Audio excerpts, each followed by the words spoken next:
Salvador Allende, un protagonista controvertido de la historia latinoamericana. Para algunos, responsable de la más grave crisis institucional que vivió Chile. Para otros, un ícono del socialismo.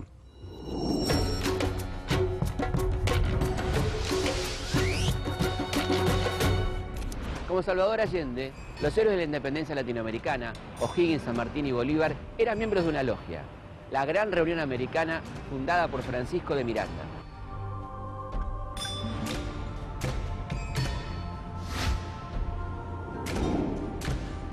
El americano más universal, cuyo nombre está escrito aquí, en el Arco del Triunfo, pretendía formar un único estado hispanoamericano que llegaría desde el Mississippi hasta la Tierra del Fuego. Francisco Miranda tuvo una vida excepcional. Él es un hombre que nace a mediados del siglo XVIII y vive todos los eventos más importantes que van a ocurrir. Es mariscal, es general de la Revolución Francesa. Si te acercas al Arco de Triunfo en París, ahí está su nombre, porque es uno de los héroes de la Revolución Francesa. Se salvó 2 veces de la guillotina, estuvo a punto de que lo ajusticiaran. Estuvo en la Revolución Norteamericana, peleó en Pensacola del lado de los españoles, apoyando a las fuerzas de Washington. Hizo lo que probablemente ningún hispanoamericano había hecho hasta ese momento, y es llegar hasta Rusia, llegar hasta Kiev, conocer a Catalina la Grande, a Catalina II. Miranda no logró en su momento poner en práctica sus proyectos, pero su ideal político perduró en el tiempo. Y sus ideas se concretaron en las campañas de los libertadores por la independencia.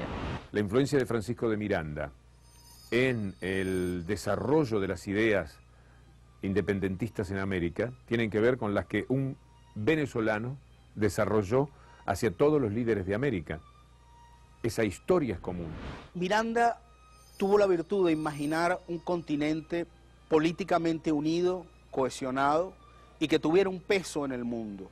Y creo que probablemente es la primera persona que tiene esa mirada sobre América.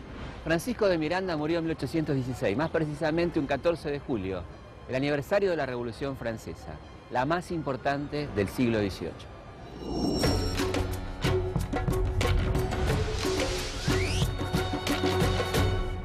200 años más tarde, otra revolución conmovería al mundo, la Revolución Cubana, que cambió para siempre el mapa político y trajo a escena a Fidel Castro. Cuba se hallaba desde 1952 bajo la dictadura de Fulgencio Batista.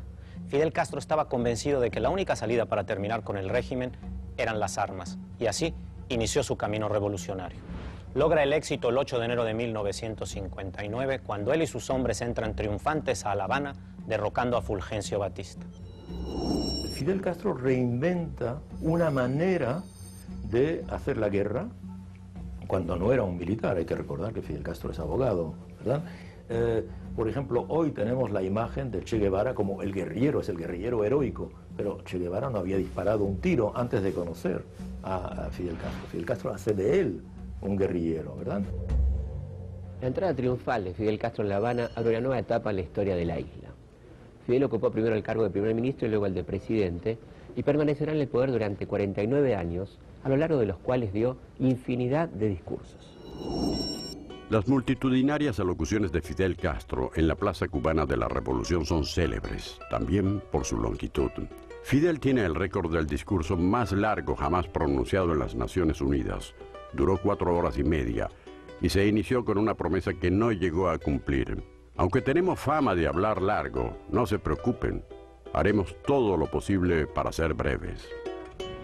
Hasta 1986, uno de los biógrafos de Fidel, Tadeo Zulc, había calculado que el líder cubano dio unos 20.000 discursos, 20 veces la cantidad de páginas de las obras completas de Borges. Uno de ellos duró 12 horas, con un único intervalo en la mitad del discurso. En la vida privada, Fidel Castro es primero una persona muy sencilla, habla con voz muy bajita, hay que prestar en el oído para distinguir sus palabras a veces.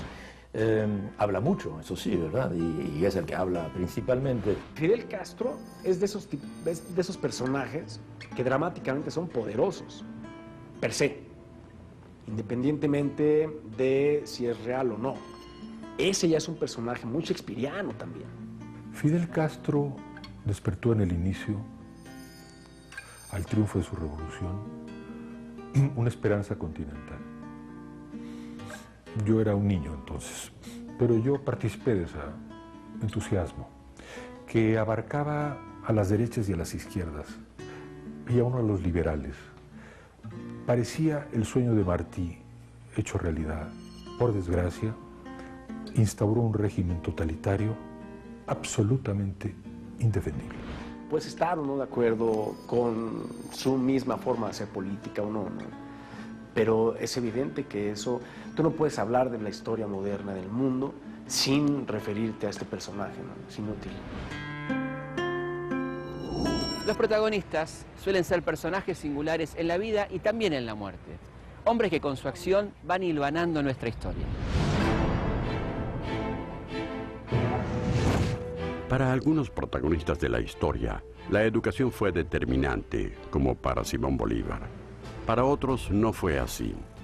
Lula no tuvo maestros y sin embargo llegó a ser presidente de Brasil y recibió el Quijote de la Mancha, un premio que compartió con Carlos Fuentes, quien homenajeó a Tupac Amaru, el hombre que encabezó una rebelión indígena como 200 años más tarde haría el subcomandante Marcos, quien recuerda a Che Guevara, cuya imagen está asociada a un discurso provocador, tal como sucede con Hugo Chávez, para cuyo gobierno el petróleo tuvo un rol fundamental.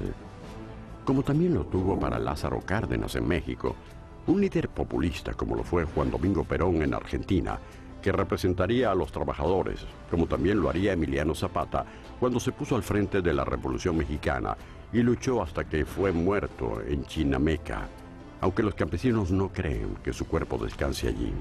El que sí está en la Catedral de Buenos Aires es San Martín, quien se exilió para no participar de guerras fratricidas como el golpe que derrocó a Salvador Allende, que era masón como O'Higgins, San Martín y Bolívar, miembros de la Gran Reunión Americana, fundada por Francisco de Miranda, un visionario cuyos ideales políticos influyeron en los libertadores, protagonistas indiscutidos de nuestra historia.